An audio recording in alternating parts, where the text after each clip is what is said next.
Aujourd'hui, on plonge au cœur d'une fracture vraiment profonde en Israël, une opposition intense qui ne vient pas de l'extérieur, non, mais qui gronde à l'intérieur même de la société. On va décortiquer ensemble cette dissidence sur trois fronts bien distincts. Il y a l'angoisse brute des familles dans la rue, il y a les attaques politiques au Parlement, et puis il y a ces batailles idéologiques qui font rage en ligne. C'est vraiment le portrait d'une nation qui se trouve à la croisée des chemins. Cette phrase, elle n'a pas été prononcée par un politicien dans un débat feutré. Non, elle a été criée, littéralement, par la mère d'un otage à la figure d'un ministre. Et franchement, elle résume tout. Toute la tension, toute la douleur, toute la pression qui déchire le pays en ce moment. C'est précisément cette pression qu'on va analyser en la regardant sous trois angles, à travers trois fronts. Celui de la rue, celui du Parlement et celui de l'espace numérique. Commençons par le premier front, le plus personnel, le plus déchirant sans doute, celui des familles, des otages. Leur combat, il n'est pas politique au sens classique du terme, non. C'est un cri viscéral, c'est un appel désespéré pour sauver la vie de leurs proches. Essayez d'imaginer la scène, des familles qui vont jusqu'à bloquer des bureaux du gouvernement, qui interpellent les ministres en pleine rue. Leur chagrin, il s'est transformé en colère, en action directe. Pourquoi ? Parce qu'elles se sentent abandonnées et que leur patience est tout simplement à bout. Alors, concrètement, que demandent-elles ? Leurs exigences sont d'une clarté limpide. D'abord, la transparence. Comme l'a hurlé une mère, dites la vérité au public. Ensuite, elles exigent qu'un accord pour libérer les otages devienne la priorité numéro 1, absolue, avant même n'importe quel objectif militaire. Et enfin, elles veulent que ça bouge, qu'on mette fin à ce qu'elles voient comme une paralysie politique insupportable.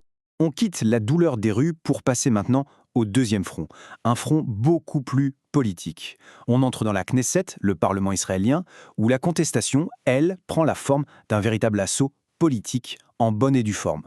La scène est assez incroyable. En pleine session, une députée, Naama Lazimi, se lève et s'adresse directement au Premier ministre. Son discours, ce n'est pas une simple critique d'opposition, pas du tout. C'est un véritable acte d'accusation, structuré en 5 points, qui dénonce une série d'échecs profonds. Et alors, quels sont ces 5 chefs d'accusation ? C'est très lourd. Elle établit un lien direct entre les politiques du gouvernement et les failles béantes du 7 octobre. Elle va même jusqu'à les accuser d'avoir financé le Hamas. Elle dénonce ensuite une corruption qu'elle qualifie de fléau national et l'usage du racisme pour fracturer la société. Et surtout, elle se fait l'écho de la plainte des familles en parlant de l'abandon des otages. On n'est plus dans la critique là. C'est une mise en accusation méthodique au cœur même du pouvoir. Après la Knesset, le débat se déplace sur un troisième front. Peut-être le plus complexe, le plus abstrait, mais tout aussi important, c'est la guerre idéologique qui se joue en ligne. Et là, on ne parle plus seulement de politique, mais de la définition morale et même juridique du conflit. Au cœur de cette guerre des mots, on trouve un concept qui vient du monde universitaire, les 10 étapes du génocide. Alors là, il faut être très clair. C'est un outil d'analyse, un cadre de pensée, créé pour étudier des événements passés, comme la Shoah par exemple. J'insiste vraiment sur ce point. Ce n'est pas une définition juridique. Pourtant, en ligne, ce cadre est devenu une sorte d'arme dans des débats d'une intensité assez forte. Voilà comment ça s'articule concrètement. Prenons l'étape de la déshumanisation. D'un côté, on va citer le commentaire d'un officiel qui a parlé d'animaux humains. De l'autre, on répondra que la phrase est sortie de son contexte et qu'elle visait en fait le Hamas. Sur l'étape de l'extermination, le lourd bilan civil est avancé comme une preuve. En face, le contre-argument, c'est de dire « Attendez, on avertit les gens par des tracts avant les frappes. C'est incompatible avec une intention de tous les tuer. » Les contre-arguments sont très précis eux aussi. Certains affirment qu'avertir les civils, ça contredit fondamentalement l'idée même d'une intention d'extermination.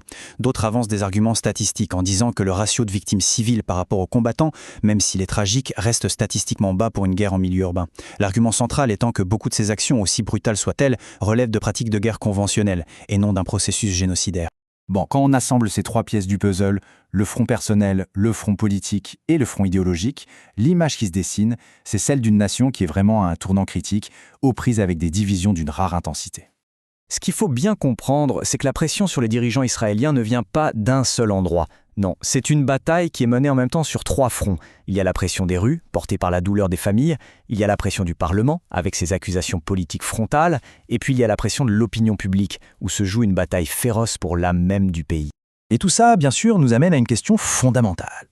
Quand un gouvernement doit faire face à une opposition aussi puissante, aussi viscérale, qui vient de son propre peuple, des mères en deuil, des rivaux politiques, une opinion publique totalement fracturée, comment peut-il ne serait-ce qu'imaginer une voie pour l'avenir ? C'est le défi immense, gigantesque, auquel Israël est confronté aujourd'hui.